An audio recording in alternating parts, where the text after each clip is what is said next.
Shalom, queridos, graças e paz. Aqui mais uma vez é o professor Ronaldo Vaiara com vocês. Bom, quero trazer hoje para vocês aqui no canal da Torá Viva esse vídeo que é o terceiro vídeo ao qual eu tinha dito a vocês, o terceiro vídeo sobre o ensino da Trindade nas Escrituras Sagradas. Será que esse conceito filosófico dos pais da igreja do primeiro século, bem como dentro da visão trinitariana da modernidade, isso aí faz parte das Escrituras, faz parte do cânon, faz parte da revelação de Deus? É realmente uma essência de revelação de Deus? A igreja, ela realmente é a doutrina que fundamenta a salvação para a humanidade? Eu disse para vocês no vídeo passado que eu faria esse vídeo, que esse vídeo agora vai ser diferente, esse vídeo aqui vai ser mais profundo, já que muitos perguntaram, pediram, professor, traga a palavra mais profunda ali para fazermos uma leitura mais coerente, ver realmente ali, para poder julgar e supor ali o que realmente vem do eterno ou não. Então, nesse momento, eu vou trazer para vocês agora um estudo profundo e eu peço a vocês atenção, não somente atenção, assista, se puder, compartilha, dê o seu like, também nos ajuda, colabora também, apenas só com o like, vocês curtindo aí o vídeo e colaborando, compartilhando, se realmente você vê aqui que são fatos históricos, documentais, se são provas vivas e reais,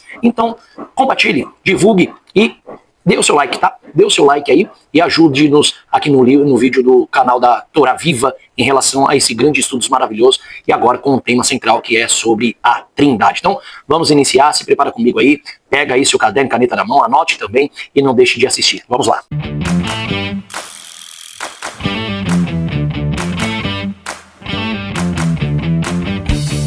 Bom, eu vou mostrar aqui para vocês aqui na tela, para vocês dar uma olhadinha aqui.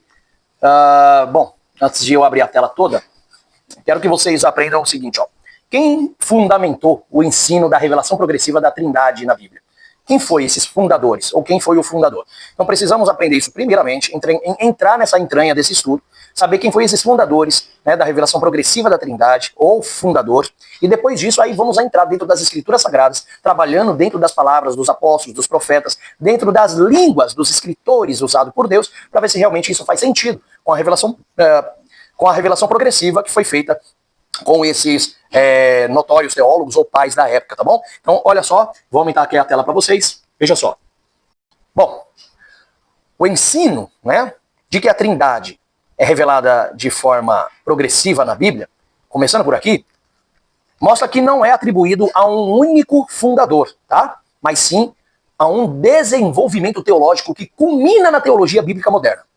Ou seja, o ensino da Trindade, que traz como revelação de forma progressiva na Bíblia, não foi atribuído somente a uma pessoa, a um fundador que iniciou com essa tese de ensino doutrinário bíblico, tá? Ou que eles colocam como argumento que se fosse bíblico, tá? Mas sim é um desenvolvimento teológico que vai culminar, que vai terminar, que vai findar na teologia bíblica moderna. E aqui eu vou trazer para vocês alguns dos pais ou fundadores pilares dessa fundamentação, tá? O primeiro aqui, ó, vou jogar lá em cima para vocês. Número 1, a base bíblica central, ou seja, ela parte do princípio de que Deus se revelou gradualmente ao longo da história.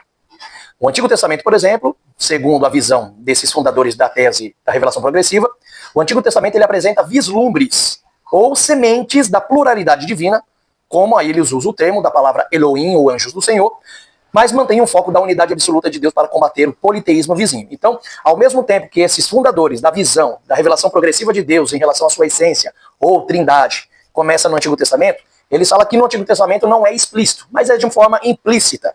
Que esse é o interessante, nunca haverá explicitação. É sempre de forma implícita, ou seja, sempre por detrás dos bastidores haverá aquela pequena revelação oculta, né? Então eles dizem que no Antigo Testamento apresentam um vislumbre, ou sementes, né, da pluralidade divina, como o uso de Elohim, que a palavra Elohim é um plural, mas sabendo, que aí depois eu vou deixar em outro vídeo esse estudo para vocês, um estudo somente da palavra Elohim, eu vou trazer para vocês, fazendo uma análise sintática, gramatical, no sentido grego e no sentido hebraísta, dos personagens na sua época, para entender a palavra Elohim, tá? Mas a palavra Elohim, ela além de ser uma palavra plural, que poderia falar de Deus dos deuses ou deuses, ela tem um significado para deuses, que seja ídolos ou outros seres como deuses, mas também ela tem significado também de uma forma absoluta e singular para o único Deus, a qual era um título usado para o Deus El, o Deus de todos os outros deuses, né, ou o único Deus. Então Elohim serve para o singular Deus, serve para o plural deuses, serve também para falar de homens como governantes, reis e juízes. Então a forma mais pura que se usa a palavra Elohim desde o tempo de Ugar, da cidade de Ugarit, né, que é ali, que foi os primeiros povos da civilização mesopotâmica, a palavra Elohim era para se falar não de deuses, mas para falar do Deus El, utilizado como Deus dos deuses. Você vai achar essa palavra Deus dos deuses, por exemplo, nas passagens do livro do profeta Daniel, tá bom? Então, Elohim era para falar do Deus Todo-Poderoso, que estava acima de outros deuses, ou esse Elohim também significava a utilização desse nome, esse título ou identidade, para falar de outros deuses. Mas também essa palavra serve também como identidade e título para falar de homens, como reis, governantes, como eu disse a vocês, e também juízes, tá? Então, juízes, como reis e governantes, é uma palavra que se usa o significado da palavra Elohim também no Antigo Testamento. Por isso que você acha aquela passagem em Salmos dizendo, vós sois deuses, ou seja, governantes, juízes ou rei, tá? Como lá no Novo Testamento, se eu não me engano, se é em Hebreus, agora não vou lembrar, que fala, o teu trono, ó Deus, subsiste para sempre. Se está falando de trono, está falando de rei. Então a palavra Elohim que está lá, que é a palavra ó Deus, Deus lá, não é Hoteus, do grego não é Yud Rivav Re, ali é Elohim, que significa governante, reis e juízes. Então ali você tem que procurar qual o significado correto que se encaixa dentro do contexto do que o personagem está falando. Quando ele utiliza a palavra e o teu trono, ó Deus, então ele não está falando de Deus, divindade, de ser divino. A palavra Deus lá é Elohim, que significa o rei. O teu trono, ó rei. Então a palavra rei de dentro do Elohim é o que se encaixa, se enquadra perfeitamente no entendimento. Ali é chamado de contexto, né? Contexto literário. É o contexto do texto literal, tá? Então o teu trono, ó rei, subsiste para sempre. Que é uma passagem até mesmo que é utilizada para falar para Jesus, né? Que usa para Jesus para falar que Jesus é Deus ali. Não, mas ali não está falando Deus divindade. Ali Elohim quer dizer rei, tá bom? Então o teu trono, ó rei, subsiste para sempre, ou existe para todo sempre. Tá bom? Bom, então é que você entende um pouco, depois eu trago o melhor ensino da palavra Elohim para vocês. Então no Antigo Testamento, na visão desses trinitarianos no movimento da revelação progressiva, o Antigo Testamento apenas representa alguns vislumbres ou algumas sementinhas, né, da pluralidade divina, como o uso de Elohim ou o uso do anjo do Senhor, que mais, porém, mesmo assim, eles mantêm o foco na unidade absoluta de Deus para combater o politeísmo vizinho. É difícil você manter a absoluta unidade de Deus como único Deus, sendo que você vai criar outros que são coiguais, eternos e distinto dele. Então não tem, ou eles são o mesmo ou é distinto, tá? Vamos continuar aqui. Novo Testamento. Já no Novo Testamento para eles, olha só, a revelação torna-se explícita com a encarnação de Jesus Cristo. Ou seja, quando ele fala encarnação, é que esse Jesus é um Deus, que estava com Deus lá, era um Deus pleno, igual ao Pai, que já existia como um Deus pleno, ou seja, que compartilhava da mesma essência. Esse compartilhar não é que eles estão dentro de uma bola de essência, eles falam que Jesus tem uma essência igual à do Pai. Ser co-igual, a palavra de forma alfabética e não analfabeta, é essa. Ser co-igual é colaborar com o mesmo poder, com a mesma igualdade. Então Jesus não é, antes da encarnação, ele não é um Deus submisso, não. Ali o que se entende é um Deus igual ao Pai. Era igual, co-igual. Colabora com a igualdade. Co-eterno, colabora com a eternidade. Se Deus é eterno, ele também é. Se Deus é distinto, ele é. Se Deus é todo-poderoso, ele é. Se Deus é glorioso, ele também é. Então é igual. Se Deus é autocriado e não foi criado por ninguém, ele sabe que Jesus também é autocriado e não foi criado por ninguém. Ah não, mas Jesus foi gerado. Então gerar é dependência. Se ele foi gerado, mesmo na palavra genes, né, ginai, no grego, que é gerar e existir, é passar a existir. Então ele só passa a ser existir ou ser gerado se for por alguém. Então dependeu de alguém. Então não importa. A palavra é essa, é gerar e depender de algo. Agora falar, não, mas ele é gerado sem depender. Eu quero entender essa alfabetização. Ser gerado sem depender. Como? Existe isso? É bem estranho, né? Mas vamos continuar aqui. Então, no Novo Testamento, a revelação torna-se explícita com a encarnação de Jesus Cristo e a descida do Espírito Santo, e teólogos argumentam que o mistério não foi inventado, mas manifestado plenamente na pessoa de Cristo, né? Naquele ser humano que é o Messias. Então, Deus é o próprio Messias, né? Segundo, ou um Deus que é Messias. Então, segundo aqui, ó, teólogos e expositores-chave. Embora a doutrina tenha sido sistematizada em concílios, né, como o de Niceia de 325, o conceito da revelação progressiva foi refinado por nomes. Aí eu vou trazer os nomes para vocês agora. Olha o nome das pessoas que refinaram esse conceito da revelação progressiva, que muitos acreditam que na verdade seria um único argumento agora teológico trinitariano para se defender a Trindade, que agora mesmo assim muitos dentre eles também não aceitam a revelação progressiva, que fala que isso é até diabólica, né? Só que aí é complicado. Se você só tem a defesa, o argumento da revelação progressiva. E que mesmo assim vou provar aqui nesse vídeo que a revelação progressiva é totalmente antibíblica. Não cabe dentro das escritas. perfeitamente vai ser mostrado. Mas olha só, então, embora essa doutrina tenha sido sistematizada, né, em concílios como o de Nicéia, o conceito da revelação progressiva foi refinado por nomes como o Agostinho de Hipona, em a sua obra de chamada Trinitate, que explorou como a mente humana e a história refletem essa progressão. Tem também Benjamin B. Warfield, que era um teólogo reformado que defendeu vigorosamente que a Trindade é o resultado orgânico da revelação bíblica completa. Professor, quem é esse Benjamin? Posso achar onde? Dá um Google, você acha o nome dele aí. Provavelmente o Google vai trazer para você. Tem o nome aí, ó, você descreve esse mesmo nome e procura saber lá, tá? Então esse Benjamin, ou Benjamin, se fosse no hebraico, tá? Chamado de Warfield, é um teólogo reformado que defendeu vigorosamente que a Trindade é o resultado orgânico, ou seja, físico, material, da revelação bíblica completa.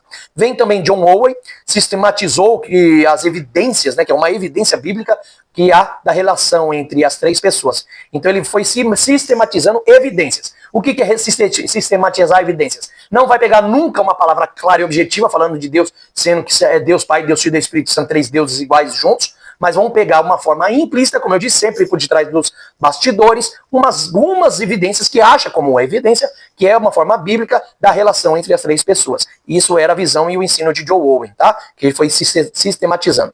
Também vem o Gerhardus Vos, ou Gerhardus Vos, o nome dele, né? Um pouquinho difícil esse nome aí. Considerado o pai da teologia bíblica reformada. Além de ser considerado o pai da teologia bíblica reformada, ele fundamentou o estudo do progresso da revelação, tá? Conectando organicamente, fisicamente, materialmente, o Antigo Testamento e o Novo Testamento, tá bom? Bom, olha aqui em cima agora. As três lentes, que eu vou mostrar para vocês, as três lentes teológicas, deixa eu mudar só aqui a minha imagem para vocês lerem aí embaixo comigo. As três lentes teológicas. A ideia principal dessas três lentes é que a Bíblia funciona como uma luz que aumenta. Isso aqui é chamado de analogia, tá? É fazer uma analogia comparativa, tá bom? A ideia principal é que a Bíblia funciona como uma luz que aumenta. Ou seja, o que estava na penumbra, na escuridão, no oculto, que não foi revelado lá no Antigo Testamento, que seria a essência desse Deus, da unidade de Deus, agora ela é totalmente iluminada no Novo Testamento. Ou seja, o Pai, o Filho e o Espírito Santo se revela de uma forma agora mais clara, como se fosse essa analogia dessa luz, sem que uma verdade anule a outra, né? A verdade é que Deus é único, mas não é porque ele é único que ele é só, que ele não tem outros seres iguais, né? Então aí coloca Pai, Filho e Espírito Santo desigual, ou seja, sem que uma verdade anule a outra. Então essa é a lente teológica da ótica, da visão trinitariana na defesa do progressivismo, né, da revelação progressiva.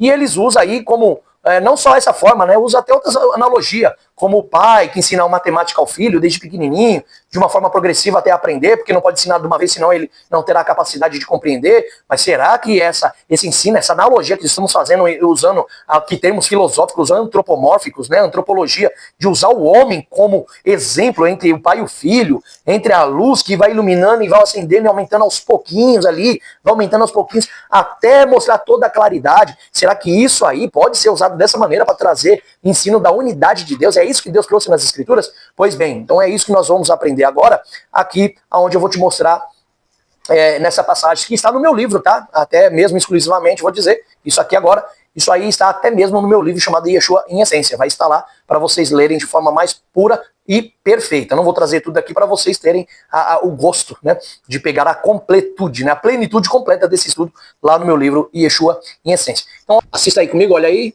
dá uma olhadinha direitinho, vê se vocês estão conseguindo pegar aí, perfeito, essas páginas do meu livro. Bom, a farsa da revelação progressiva e o silêncio bíblico sobre a Trindade. Isso é um subtópico que já tem no capítulo, um dos capítulos do meu livro Yeshua em Essência. A farsa da revelação progressiva e o silêncio bíblico em relação a essa Trindade. A introdução 1. Introdução. Quando a teologia precisa justificar o silêncio das Escrituras, como é que ela faz isso? Aí eu vou explicar. Uma das estratégias mais recorrentes da teologia trinitária moderna, ou seja, uma das maneiras estratégicas de argumento mais recorrente da teologia trinitária moderna, diante da ausência explícita da Trindade nas Escrituras hebraicas, é o uso do conceito chamado revelação progressiva. Então, segundo essa tese deles, Deus não teria revelado plenamente sua natureza triuna a Abraão, Isaac, Jacó e Moisés, porque tais homens não estariam, na verdade, preparados para suportar a verdade. Apenas séculos depois, com os apóstolos, que na verdade nem foi com os apóstolos, sobretudo foi na verdade com os pais da igreja, é que essa revelação progressiva da Trindade, que agora seria explicitada a todos, seria realmente sido finalmente completada. Ou seja, a revelação manifesta e mais sublime de Deus, ou seja, já que a Trindade tem que ser crido, como foi dito num debate comigo, que quem não crê na Trindade é um herege, ou seja, praticamente já não está salvo, porque a essência da salvação está no conhecimento de uma Trindade, da unidade de Deus manifesta, ou Deus se manifestando em 3 pessoas, que na verdade aquelas pessoas sendo o Espírito Santo de Jesus, não são manifestações, isso é modalismo. Se falar que Jesus é manifestação, não é manifestação. Jesus é uma pessoa literal e que antes de ser uma pessoa humana, ele era pessoa também espiritual com Deus, não é isso? Não é que a Trindade fala que ele era um ser divino antes de vir, mas já existia, e era igual, co-eterno, co-igual a Deus? Então ali não é manifestação, é um ser. Se a Trindade fala de 3 seres com a mesma essência, sendo um único Deus, não pode ser um único Deus, porque são distintos. Mesmo antes de vir, era distinto.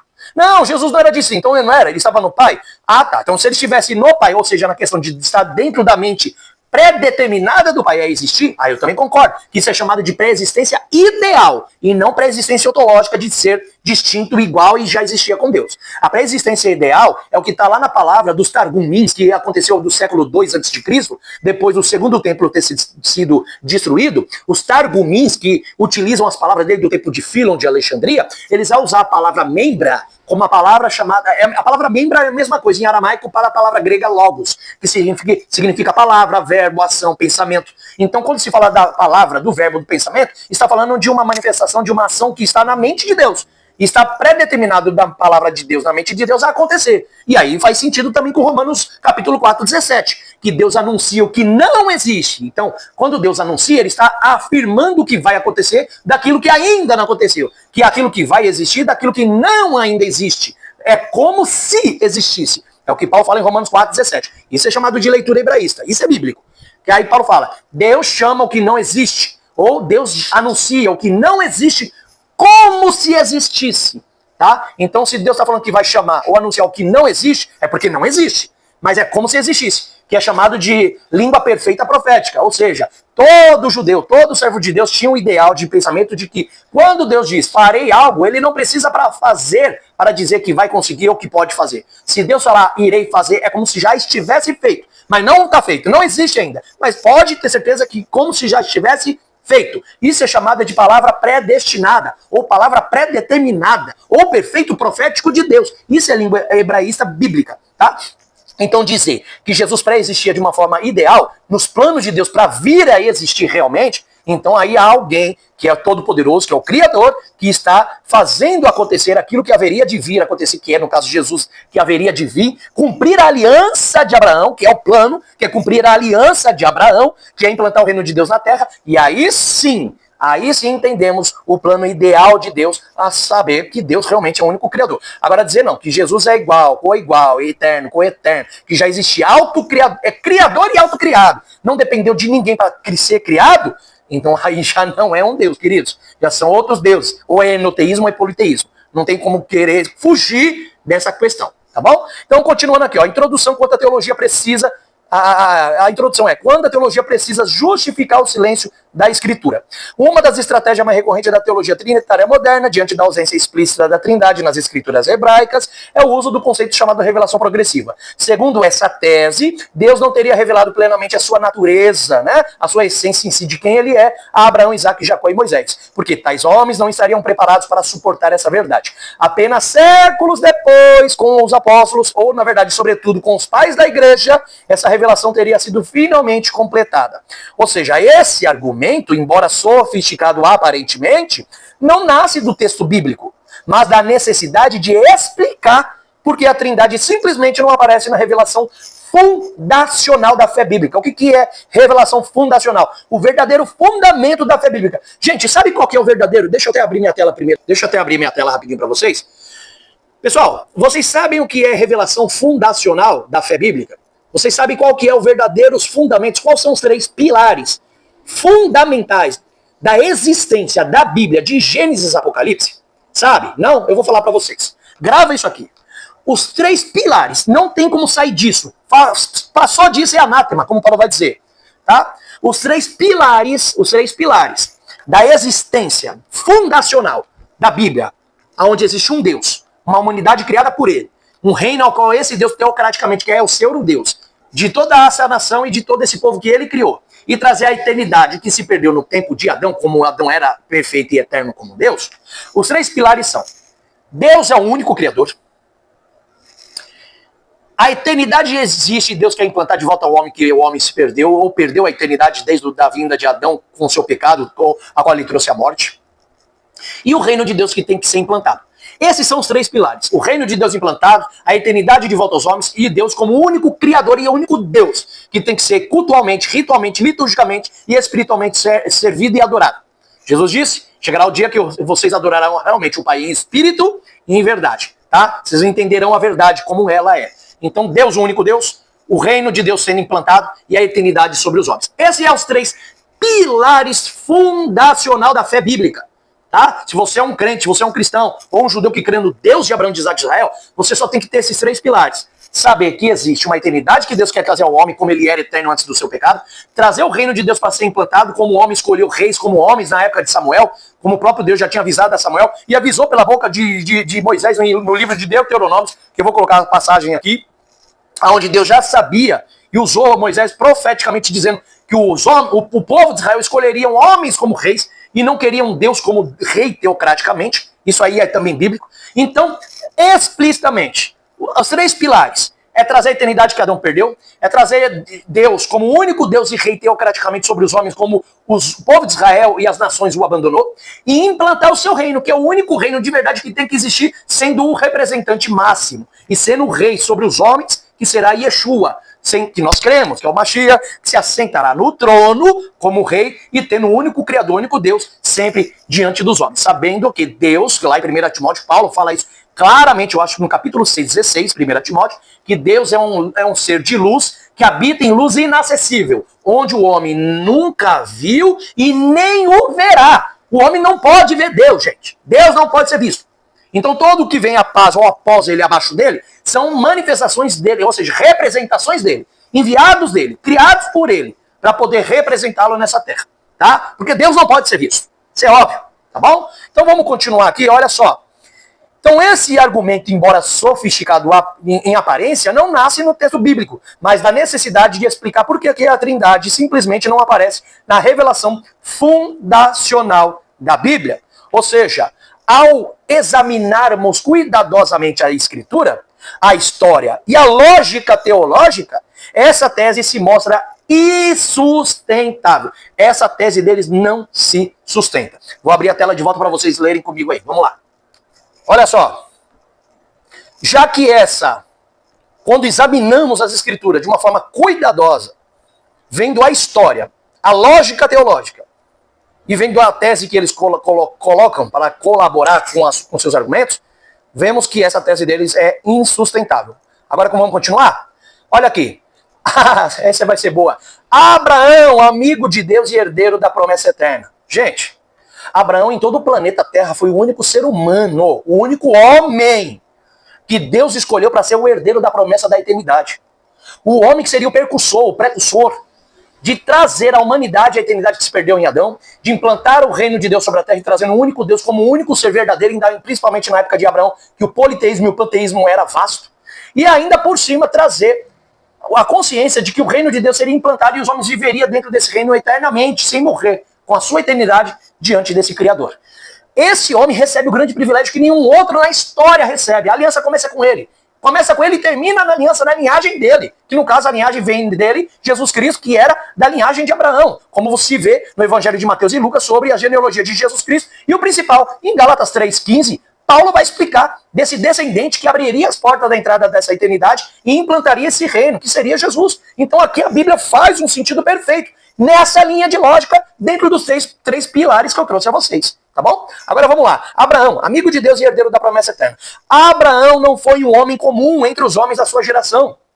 Ele, pelo contrário, ele foi o escolhido soberanamente por Deus, como está em Gênesis 12, a qual através dele todas as famílias da terra serão benditas. Essa bênção, no hebraico ali, as brachot, as bênçãos, não quer dizer que as pessoas seriam bem faladas, ou bem vistas, ou bem vistas, não.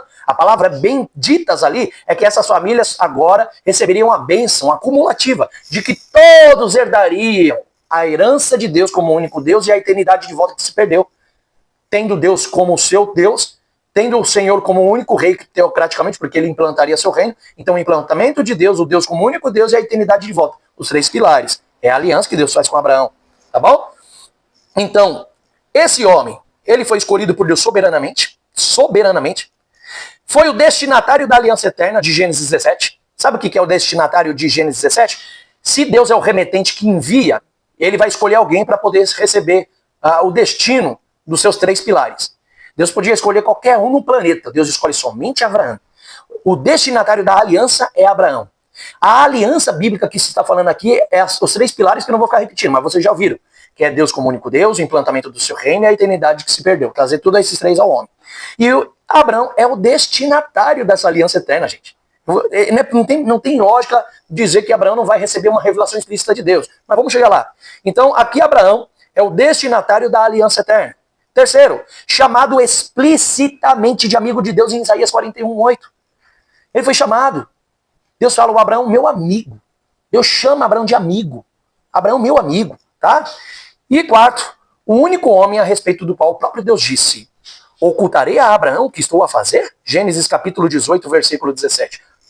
Irmãos, queridos, pessoal, o próprio Deus diz, eu vou esconder de Abraão, o homem que eu escolhi agora para implantar em todo o planeta, em todas as gerações que vier, em todos os milênios, no século 21, 22, 23, 24, 25, se houver, todos, desde os primórdios do tempo de Abraão até o século presente que estamos, e aqueles que viessem, se for da vontade do Eterno, ele falou, ocultarei a Abraão o que estou para fazer? Aí você vai levar e falar, não, professor, mas ele está falando em Gênesis 18 sobre aquilo que ele ia fazer em Sodoma e Gomorra. Sim, o que ele ia manifestar da destruição. Por que ia destruir Sodoma e Gomorra? Por causa do que está escrito lá? Dos seus pecados, do seu clamor do pecado que chegou até mim. Qual era o pecado? Da destruição que eles estavam causando entre si mesmos, já que a morte que já existia, então agora a aceleração da morte na vida deles. Por causa das suas promiscuidades que estavam havendo. Porque já era o projeto de Deus trabalhar, já começando nessa época, dentro da Mesopotâmia, no caso, para quem não sabe, Sodoma e Gomorra, que ficava dentro do Oriente Médio, ali dentro da Mesopotâmia, na coligação entre Mesopotâmia e Canaã, aonde Abraão já estava. Deus vai começar realmente ali o propósito dos seus 3 pilares, que ele escolhe Abraão para isso em Gênesis 12. É ali que ele vai começar esse projeto. E por isso que Deus vai aparecer lá em Sodoma e Gomorra. Você tem que entender o contexto histórico para entender o que está sendo lido, para poder trazer uma interpretação correta. Por isso que Deus vai falar, ocultarei a Abraão o que estou para fazer. Deus não ocultaria nada do que ele está para fazer, porque ele era amigo de Deus. Abraão era chamado amigo do Senhor. Tanto que, gente, até o próprio Jesus, tem uma passagem que Jesus vai falar, ó, eu vou até colocar aqui para vocês, dá uma olhadinha nisso aqui, olha só, dá uma olhadinha comigo aqui, veja isso aqui. O próprio Jesus explicando sobre a relação de um amigo com o outro. Jesus usa uma base da fala dele, por exemplo, aqui em João, do capítulo 15, no mesmo sentido de ensino como Deus fala de Abraão, seu amigo, lá em Gênesis. Tá bom? Presta atenção nisso aqui. No versículo 13 em diante, lá de João capítulo 15, versículo 13, que Jesus está falando ali, ele diz, ó, ninguém tem maior amor do que este, de dar a alguém a sua vida, ou dar a alguém a sua vida pelos seus amigos. Vocês sereis meus amigos, vós sereis meus amigos, vocês serão meus amigos, se fizer o que eu vos mando. Versículo 15. Já não vos chamarei de servo, porque o servo não sabe o que faz o seu senhor. Mas eu tenho chamado vocês de amigo, porque tudo quanto ouvi de meu pai, ou seja, tudo que meu pai me ensinou, tudo que eu aprendi com ele, tudo que eu devo falar, tudo que eu devo fazer, eu vos tenho feito conhecer, eu fiz vocês conhecerem todo esse ensino, todo esse empreendimento, toda essa revelação do pai, eu vos ensinei, explicitamente. Porque o verdadeiro amigo não fala ocultamente, ele fala abertamente aos seus amigos. Aí no versículo 16 ele diz, vocês não escolheram a mim, eu escolhi a vocês. E nomeei vocês, para que vocês vão e dêem muito fruto. E o fruto de vocês permaneça, a fim de que tudo enquanto meu nome pedir ao Pai, ele conceda a vocês. Então olha as palavras de Jesus aqui. Olha essas palavras de Jesus em relação à questão de ser amigo. O próprio Jesus está dizendo que não ocultaria nada deles, porque o amigo não esconde. Se fosse servo, então ele não falaria nada, ocultaria. Né? Porque servo é o senhor de um servo, ou um patrão de um funcionário, ele não tem que prestar conta ou prestar algum serviço ao funcionário. Ele não tem que prestar satisfação ao funcionário. Quem presta satisfação ao patrão, ao chefe, ao cabeça, ao senhor, é o servo, é o funcionário. E não o senhor a ele. Por isso que o Senhor Jesus ali vai dizer, eu não vou chamar vocês de servos, mas estou chamando de amigo, porque eu não vou ocultar nada. Eu estou abrindo-me a vocês, estou revelando tudo a vocês, trazendo todo o conhecimento a vocês, desse plano do Pai, desde o princípio de Abraão, do que eu recebi do Pai, do que eu aprendi, a vocês. Então olha que interessante, queridos. Vocês voltando aqui comigo, nitidamente, nós vemos que o próprio Deus, lá em Gênesis 18, 17, diz, ocultarei o que estou a fazer para Abraão, sendo Abraão meu amigo. Então Deus sempre falou explicitamente e abertamente com Abraão. Aí continua aqui, vou ler no meu livro. Ó. A aliança abraâmica não dizia a respeito apenas à terra ou à descendência física, mas à restauração do propósito divino para a humanidade. Trazer bênçãos, vida e redenção às nações. Se a Trindade fosse a essência do ser de Deus, ou seja, se o movimento, o argumento, a fé, a crença para a salvação humana fosse a relação de trindade, a unidade da essência do ser de Deus, o fundamento último do relacionamento entre o Criador e a criatura, então não haveria qualquer razão teológica ou moral para que Deus ocultasse isso justamente daquele que receberia a mais sublime promessa já feita ao ser humano, que foi Abraão. Não tem lógica, isso seria uma ilógica, irracional, uma teoria lógica ou teológica irracional e imoral, a qual Deus ocultaria a essência do seu ser, sendo que agora ele deveria revelar, principalmente na época de Abraão, que tinha politeísmo e panteísmo. Deus se manifestaria de forma sublime e mostrando quem ele é e aqueles outros dois que estavam com ele, se é que existia. Mas não, queridos. Se o fundamento último da relação entre o Criador e a criatura é a Trindade, ao qual você tem que crer, para não ser um herege e não perder a salvação, já que eles falam assim, então não haveria qualquer razão lógica, teológica ou moral para que Deus escondesse, ocultasse justamente isso daquele que receberia a mais sublime promessa já feita à humanidade, que é o Abraão, tá? Então a ideia de que Abraão não suportaria tal revelação, isso não encontra apoio no texto bíblico. Isso acaba por diminuir, na verdade, a profundidade da relação descrita entre Deus e o seu amigo Abraão, tá ok? Agora vamos para a identidade 3 aqui, olha só, a identidade divina não é conteúdo pedagógico gradual. Sabe por que eu falo isso? Que a identidade divina, ou a identidade de Deus, quem ele é em essência, não é um conteúdo pedagógico gradual, igual se fala, fazendo uma analogia aí, como eles usam analogias pedagógicas, fazendo uma comparação entre o pai e o filho na matemática, ou a luz que se acende aos poucos, gradualmente vai se revelando, para poder falar da essência divina de Deus nisso. Olha só, os defensores da revelação progressiva frequentemente utilizam a analogia pedagógica de um pai que ensina matemática aos poucos ao seu filho. Contudo, essa analogia ela falha por uma razão fundamental. Qual que é a razão fundamental? A identidade de Deus, a essência de Deus ou Deus quem ele é, não é um conteúdo acadêmico progressivo, mas uma revelação ontológica. Por que eu estou dizendo isso aqui para vocês? Queridos, é óbvio. Como é que Deus, dentro da sua essência, a quem ele é, mostraria só gradualmente quem ele seria mais tarde, lá nos pais da igreja, como se os pais da igreja fossem mais íntimos do que Abraão, Isaac, Jacó e Moisés? Como é que Deus mostraria uma forma só, assim, implícita, um pouquinho aqui monoteísta lá no tempo de Abraão, ó, só eu, só Deus e tal? Não, mas não sou só eu, não. É que eu não posso mostrar tudo para Abraão porque ele não está preparado para isso, né? Então, eu estou mostrando só um pouquinho aqui quem sou eu. Ou seja, um pouquinho monoteísta e lá na frente um pouquinho trinitariano. Ou seja, é uma palavra inconcebível. Eu vou até mostrar isso aqui para vocês. Não mostrar não, eu vou falar aqui. Presta atenção nisso que eu vou falar para vocês. Olha só.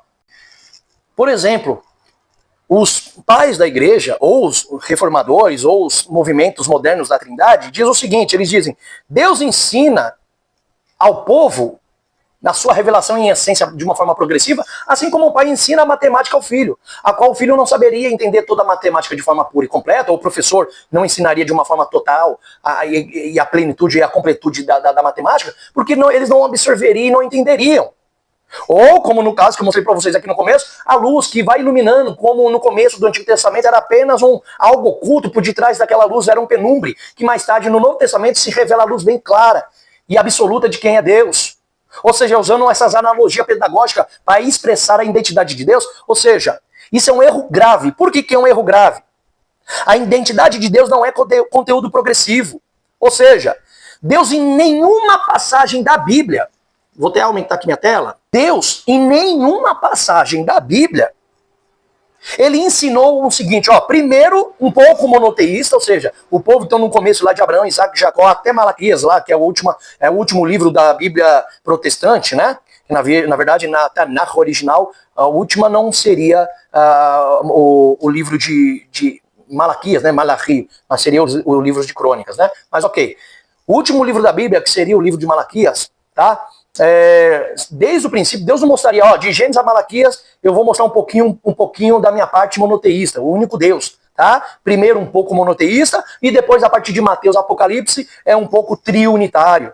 Primeiro um pouquinho monoteísta, depois um pouquinho triunitário. Não! Desde o início ele declara, eu sou quem sou. Yerier asher yerier. Não há outro além de mim, antes de mim nenhum Deus foi formado. Irmãos, isso aqui não é aritmética, não. Isso aqui é a revelação ontológica. Deus revela-se. Ele mostra o seu ser desde o princípio quem ele é. Não é um pouquinho monoteísta e depois um pouquinho triunitário do Novo Testamento, não. Isso aí é um absurdo, tá? Isso é um absurdo. Por isso que eu vou mostrar aqui, ó. Voltando aqui a tela para vocês, olha só. Olha aqui, ó. Olha aí. Desde os primeiros textos bíblicos, Deus se revela de forma clara e absoluta. Errier asher errier. Êxodos capítulo 3, versículo 14. Eu sou o que sou. Outra. Isaías 43, 10. Antes de mim nenhum Deus foi formado. E após a mim nenhum se formará ou se formou. Essa palavra se formar está quebrando o conceito trinitário de que Jesus é autocriador, autocriado, que ele criou-se a si mesmo. Não dependeu da criação de Deus. Não existiu por causa de Deus. Não, mas ele não foi criado, ele foi gerado. A palavra geração, que mesmo que fala de nascer de uma mulher, mas mesmo a palavra gerado, é porque é sinal que o que eles querem que entenda é Deus gerou, Jesus não criou. Ou seja, porque criar é ser criado é existência. Ele só existe por causa de Deus. Querendo trazer o entendimento que Jesus já autoexistia. E isso é politeísmo, é enoteísmo. Tem Deus e tem Jesus antes da sua geração materna na barriga de uma mulher. Já que Jesus antes de nascer na barriga de mulher já existia, pré-existia igualmente a Deus, então não é só um Deus. Agora ele fala, não, mas a geração é quando Deus envia para ele ser gerado na barriga da mulher. Ou alguns dizem que Jesus veio por ele mesmo e ele mesmo se gerou na barriga da mulher. Né? Porque já que ele é Deus, ele se escolhe vir. Então, quer dizer, mesmo depois ou antes da sua geração na barriga materna, o que se entende na teologia trinitariana é que Jesus já existia. Um ser igual a Deus. Como assim? Igual. Quer dizer que Deus, então, é limitado. Deus já não é mais infinito e nem ilimitado aí.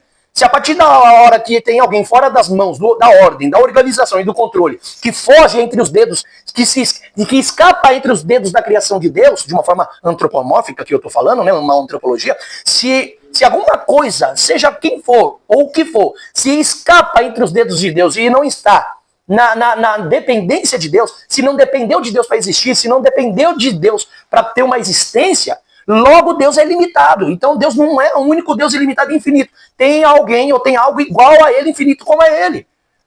Não pode existir dois infinitos num campo de espaço. Até um outro teólogo aí, que é um pastor que eu não vou dar o nome aqui, ele fala isso. Num debate que ele fez lá com outros teólogos também. Na verdade, um ateu e o outro era um enoteísta. Que era o Sabino, se eu não me engano, e o Tasso Licudo. Queridos, não tem como existir dois infinitos dentro de um espaço. Ah, Deus é infinito também, Jesus é. Ah, e o Espírito Santo também, né? Então são pessoas distintas que possuem a mesma essência. Então são três. Não são um único Deus. Se for um único Deus, então Deus é uma pessoa só e os outros dois são manifestações. Aí já entra no modalismo. Então Jesus não é um ser. Ele é uma manifestação. É um espectro. É uma manifestação de Deus.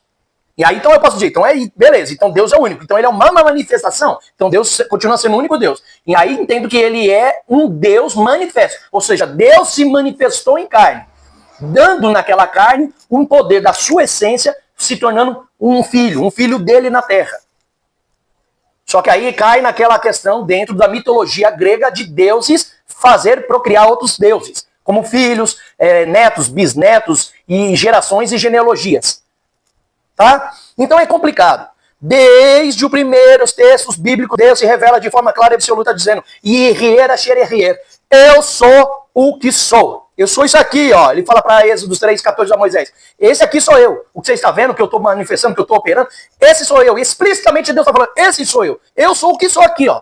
Tá? E nessa explicitação ele não revelou coisa alguma de trindade, ou ninguém igual a ele. Pelo contrário, Isaías 43,10, ele diz: antes de mim não houve nenhum Deus, e nem depois de mim terá outros deuses. Antes de mim nenhum Deus foi formado e depois de mim não se formará nenhum outro. Ele é o único.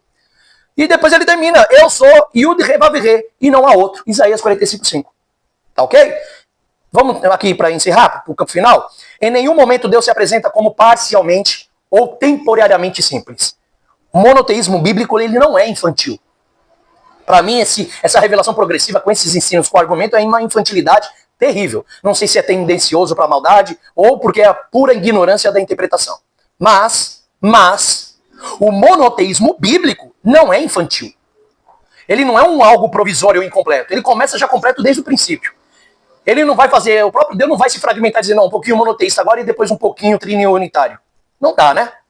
Ele é fundacional, absoluto e inegociável. Ok? Aí nós vamos pro 4. Aqui é para dar checkmate. Tá? Vamos pro checkmate? Moisés. Revelação sem enigmas, face a face. Esse é um dos subtópicos que está nesse capítulo do meu livro em relação a Yeshua em essência. Por que eu vou dar checkmate em Moisés? Porque agora eu quero ver como que fica a revelação progressiva aqui em Moisés. Tá? Vamos lá. Podem até usar argumentos para se defender em relação a Abraão. Não, mas Abraão estava falando em relação à aliança, à promessa, e não à sua essência, de que Deus era em sua essência e manifestação, sendo que seria uma ignorância do próprio Deus, já que ele estava explicitamente querendo trazer os 3 pilares da salvação para a humanidade, não se revelar em essência total quem ele é, tá? Mas ocultar isso de Abraão. Mas ok, aí vão querer defender isso, mas tudo bem. Chega em Moisés, vamos ver esse checkmate. Se o argumento da incapacidade humana já fala em Abraão, ou seja, se esse argumento da incapacidade humana de entender a interpretação correta da Bíblia já falha em Abraão, ou seja, ele colapsa completamente diante de Moisés. Tá? Essa teoria da revelação progressiva trinitária colapsa, acaba, é checkmate na presença da história de Moisés. Por quê? A Escritura, olha só, aqui ó, a Escritura afirma explicitamente que Deus disse em Números 12, versículo 8. Com ele, com Moisés, falo face a face, claramente. E não por enigmas. Nada oculto e atrás dos bastidores. Nada atrás de uma lâmpada que se aumenta um pouquinho ou numa matemática progressiva de um pai para um filho. Aqui eu falo literal, aberto e explícito. Números 12, 8. Moisés não recebia revelação. Olha aqui, lê comigo. Moisés, aqui ó, vou deixar em azul para você ver. Moisés não recebia a revelação fragmentada ou simbólica. Ele foi o mediador da Torá, o legislador de Israel, e aquele a quem Deus confiou sua instrução escrita. Afirmar que Moisés não estava apto a receber uma revelação essencial sobre a natureza de Deus aí eu uso isso aqui, tá? É implicitamente afirmar que filósofos gregos e teólogos conciliares possuíam maior intimidade com Deus do que aquele com quem ele falava diretamente. Ou seja, essa conclusão não é apenas ilógica, ela é biblicamente ofensiva. Isso aqui é ofensivo, é desrespeitoso, antibíblico, contra-argumentativo contra as palavras do próprio Deus. Traduzindo aqui, professor. Afirmar que Moisés não estava apto a receber uma revelação da essência de quem era Deus em sua natureza, da forma que Deus se revelou explicitamente dentro da própria Isaías 3,14, Yud Revavirê, eu serei o que tu queres que eu me torne, porque eu sou isso aqui que eu sou. E aí dizer que Moisés não estava apto a receber essa revelação da essência da natureza de Deus, isso aqui para mim não é nem implícito, isso aqui claramente é afirmar que os filósofos, como os pais da igreja, depois do tempo do Império grego helenizado, após onde nasceu o Império Romano, que o Império Romano é um fragmento dentro das cidades da Macedônia, é fragmentos dos grandes imperadores constituído por Alexandre o Grande, que trouxe toda essa filosofia lá do Império Persa, sobre o zoroastrismo, na crença de um Deus todo-poderoso superior que tinha os seus filhos, e o Mitra, que era uma manifestação desse poder desse Deus.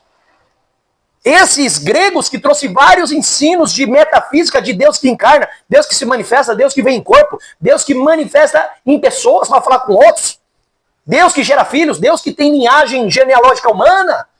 Esses gregos, agora todos esses pais aí do século I em diante, depois de Cristo, são fragmento deles que aceitaram Jesus como Messias, mas trazendo o ensino da Bíblia instruído dentro da filosofia grega e não da linguagem bíblica hebraísta.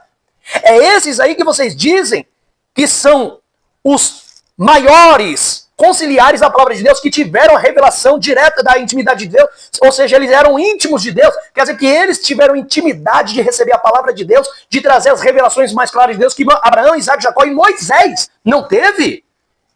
Desculpa, isso aqui é biblicamente inofensivo, isso é antibíblico.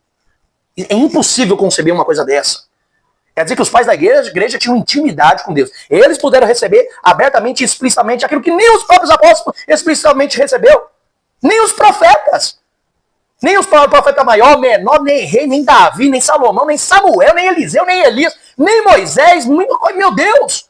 Quer dizer que os pais da igreja receberam as revelações explícitas da Trindade, ao qual esses aqui não foram aptos. Meu Deus. Incrível. Vamos lá. Vamos acabar com isso aqui. 5. Moisés, como Elohim diante de Faraó, lá em Êxodo 7.1. Leia comigo isso aqui. O texto de Êxodo 7.1 declara: Eis que te fiz Elohim para Faraó. Deus disse isso lá em Êxodo 7.1. Eis que te fiz Elohim para Faraó. Por que ele usa o termo Elohim? Aí alguns dizem que esse termo não é para falar que ele seria o soberano sobre Faraó. A palavra Elohim pode ser soberano, que quer dizer governante, juiz, rei. Vamos ver se faz lógica dentro do contexto histórico do Egito? Será que faz jus a esse contexto? Vamos ver lá no contexto quem era Faraó? Qual era o contexto da narração do ambiente da época? Para se entender se a palavra Elohim seria governante acima dele. Vamos ver se faz sentido isso? Porque eu acho que Deus não é analfabeto, né? Deus não seria ignorante. Ignorantes somos nós. Então vamos lá. Essa afirmação deve ser compreendida dentro do seu contexto histórico-teológico egípcio. Faraó era considerado um deus encarnado, filho de Ra. Vamos começar por aí. Dentro do contexto, Faraó não era apenas um ser normal, um semideus. Ele era conhecido como Deus, mas Deus encarnado. Um Deus encarnado enviado de outro Deus poderoso, soberano, no Egito, ao qual era conhecido o Deus Ra. Começa por aí a história do contexto. Então essa afirmação já entende que Faraó, dentro da sua linhagem seculares, desde as suas dinastias, desde as suas famílias, ele já crescia como uma criança aprendendo pelos seus pais, pelos outros faraós antes dele, que eram seus pais, de que eles eram Deus, e de que ele cresceu como um Deus encarnado agora, enviado do Deus Ra, e que ele como um Deus governaria todo o Egito, e se puder todo o mundo, onde todo se curvaria ao Deus Supremo Ra, e a ele como um Deus menor, que era o Deus Filho, o Deus encarnado. Essa era a concepção da história, do contexto histórico egípcio da época, onde estava abrangido dentro os hebreus, no caso Moisés, e a população hebreia. Ok? Então tudo bem. Então, já que Faraó era considerado um Deus encarnado, e que talvez então esse Deus Ra era o Deus de toda a humanidade, de todo o planeta, Deus tinha que se intervir agora nisso. O Deus de Abraão ia ter que intervir. Vamos ver quem era Deus de verdade. Então o que acontece? Considerado-se então Faraó como um Deus encarnado, filho de Ra, representante da ordem cósmica.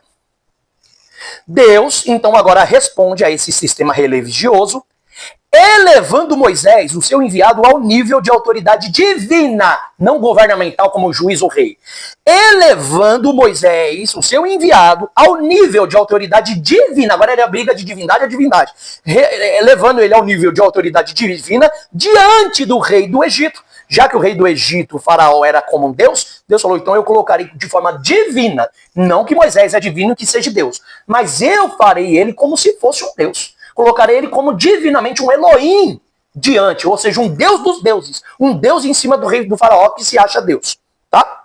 Ou seja, olha só, por isso que eu falo que tem que entender a palavra Elohim dentro do contexto histórico, dentro da gramática, dentro da linguística do personagem da época, para se entender o que está falando a palavra Elohim. Por mais que a palavra Elohim tenha vários significados, tem que entender o seu significado no sentido da época, não no sentido que você quer escolher. Tá? Olha aqui.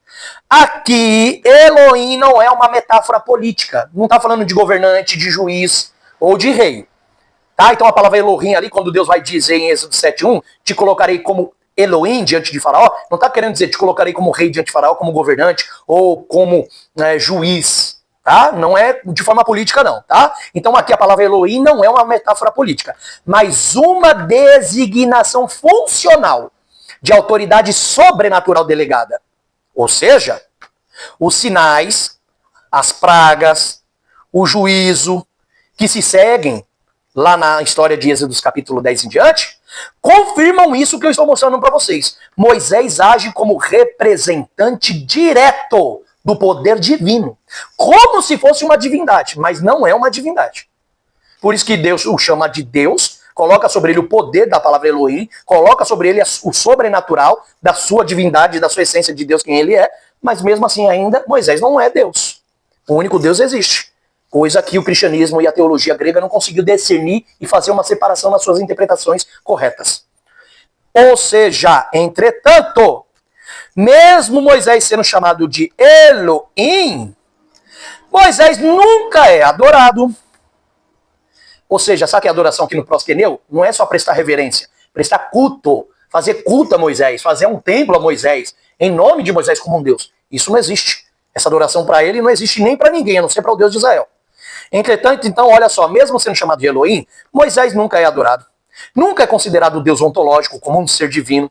E nunca se torna parte de uma pluralidade divina. Ué, então já poderia ser. Então não é trindade, é quaternidade. É Pai, Filho, Espírito Santo e Moisés. Né? Então isso demonstra que o termo Elohim, por si só, não define essência divina, mas autoridade, representação e poder delegado, ou seja, Deus concedendo ao ser que estará abaixo dele. Então, mesmo Yeshua recebendo também o termo Elohim, como está lá no Novo Testamento, mesmo ele recebendo, você vai achar as palavras lá, pode procurar. Mesmo ele recebendo a palavra, e lá no original vai estar o Theos do grego, que é no hebraico Elohim. Elohim está dizendo, no sentido da língua dele lá, alguém que é um governante, alguém que é um rei ou alguém que é um juiz. Mas mesmo assim, aquele que recebe a plenitude da divindade, como diz Paulo, que nele habita toda a plenitude, você vai ver em Colossenses 2, como Filipenses também, que nele habita, não que ele é, mas nele habita corporalmente a plenitude da divindade, mostra-se que ele recebe a palavra Elohim como Deus. Por isso que ele será chamado Deus forte. El Gibor. El vem de El cananita. Elohim. Aqui no plural. El é singular. El, Deus Gibor. Deus forte. Porque será chamado. Não que ele é o Deus carnal manifestado espiritualmente que virou corpo humano. Tá? Ali é o ser que recebe. Será chamado. Porque Deus é o poder, a fonte máxima, onde Jesus é o seu representante. Tá bom? E aqui, olha, o silêncio bíblico como testemunho. Se Deus revelou tudo isso a Moisés, sem enigmas, e se Abraão foi seu amigo íntimo, o silêncio absoluto da Escritura quanto a uma trindade ontológica não pode ser explicado como ocultação estratégica. Ah, Deus fez isso de forma estratégica porque o homem não estava apto. Ah, me ajuda. Eles não estavam aptos na onde? Eu já mostrei e provei isso aqui. Tá? Então, se Deus revelou tudo isso a Moisés sem enigmas, se Abraão foi seu amigo íntimo, o silêncio absoluto da Escritura quanto à trindade ontológica não pode ser explicado como ocultação estratégica, o silêncio, nesse caso aqui, é testemunho. Sabe qual que é o testemunho do silêncio? O que é o silêncio? Por que a Bíblia não fala de trindade? Por que não mostrou abertamente, explicitamente? Sabe por quê? Porque a conclusão inevitável é simples. Sabe qual? A trindade não foi escondida dos patriarcas, porque não existia essa trindade. Ela não fazia parte da revelação divina original. Então a conclusão inevitável simples é essa. A trindade não foi escondida dos patriarcas, porque ela não fazia parte da revelação divina original, dos 3 pilares que Deus mostrou a Abraão. Tá ok? E aqui vocês ficam com essa passagem também do estudo. Ó, o que realmente foi progressivo na história? Sabe o que foi progressivo na história? Eu vou te falar o que foi progressivo. O que se desenvolveu progressivamente não foi a revelação bíblica, mas a interpretação teológica pós-bíblica, tá? Influenciada por categorias filosóficas gregas, como logos, ousia, hipóstasis, ou seja, logos quer dizer membro, a palavra, a razão, ousia, essência, hipóstase, igualdade de essência, emanação, né, manifestação. Esses conceitos, olha aqui, ó, esses conceitos não pertencem ao vocabulário hebraico da revelação, mas foram incorporados séculos depois, na tentativa de sistematizar a fé cristã em diálogo com o pensamento helênico e não bíblico. Conclusão: a doutrina da trindade não emerge da revelação dada a Abraão ou Moisés, nem do monoteísmo hebraico, que fundamenta toda a Escritura. Ela surge como uma construção teológica tardia. Ou seja, ela surge como uma construção teológica tardia, elaborada para responder a debates filosóficos, cristológicos e específicos. Vou repetir. Ela surge como uma construção teológica tardia, elaborada para responder a debates filosóficos e cristológicos específicos, e não a leitura bíblica original de Gênesis e Apocalipse. Se a Trindade fosse verdade central sobre quem é Deus, e essa é a essência para a humanidade ser salva, ela teria sido revelada àqueles com quem Deus estabeleceu sua aliança eterna. O fato de não o ter sido não aponta para uma revelação incompleta, mas para uma tradição posterior, que se afastou da simplicidade e unidade do Deus de Israel, que está escrito: Shemar Israel, Adonai Elohim, Adonai Echad. Ouve, ó Israel, o Senhor, o teu Deus, o Senhor é um. E aqui eu fico com vocês com esse vídeo. No próximo vídeo, deixa eu abrir a tela para vocês agora. No próximo vídeo, eu vou trazer para vocês o ensino agora dentro das Escrituras. Nós vamos usar uma das bases mais fundamentais dessa revelação progressiva e que eles usam até mesmo para o movimento do trinitarianismo, que é Hebreus capítulo 1, do versículo 1 ao 2. Vou trazer uma análise gramatical dessa passagem, vou fazer a explicação dessa passagem dentro do seu contexto histórico na língua do escritor da época, para se entender na leitura hebraísta e não grega, dentro da leitura bíblica do hebraísmo e não do movimento gregoriano ou do movimento helênico, e você vai ver o que está dizendo em Hebreus originalmente pelo escritor, a qual alguns dizem atribui a Paulo, outros atribuem até mesmo a Clemente, né? Clemente I. Então, mesmo que seja Clemente ou mesmo que seja Paulo, nós vamos estudar Hebreus 1 e como todas as outras passagens que muitos usam para alegorizar ou para falar que literalmente a Trindade real existe, e nós vamos trabalhar em cima dessas passagens e vamos ver se realmente a Trindade é fato real, que se findará nesse quarto e último vídeo que farei depois desse aqui, tá bom? Não deixe de assistir, não deixe de se inscrever, compartilhe esse vídeo, curta, dê um like, me ajuda, nos ajude ao canal, humildemente eu lhe peço, e que Deus possa vos abençoar sempre, em nome do Senhor Yeshua. Fica com Deus, shalom, até a próxima.